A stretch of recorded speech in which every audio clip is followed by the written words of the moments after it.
In today's video, I'm going to teach you how to go on pause on FaceTime if you're using iOS 15 or later.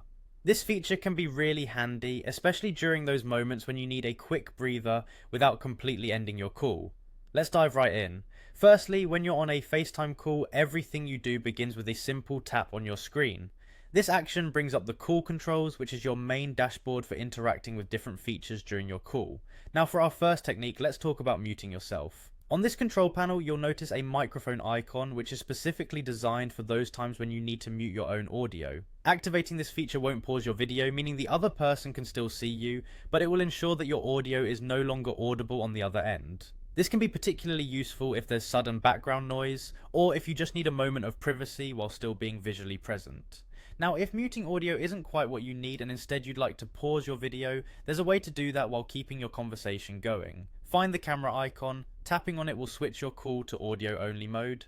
This way the person on the other end will continue to hear you perfectly, but your video feed will be paused. This can be especially useful when you're moving around or need a brief visual break, yet still want to engage in the ongoing conversation.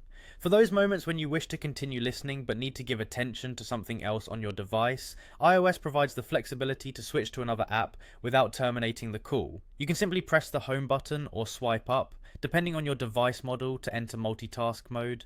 This keeps your FaceTime call active in the background. Though you won't be visible or as engaged, the call remains connected, allowing you to seamlessly return when you're ready. Lastly, remember that whenever you need to completely pause or end your call, the option to do so is always there. A simple tap on the red hang up button will conclude the call. This action is always straightforward, making it easy for you to wrap up and continue with your day.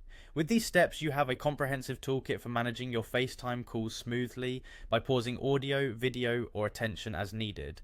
I hope you find these tips helpful for your next call situation. Thanks for watching and happy FaceTiming.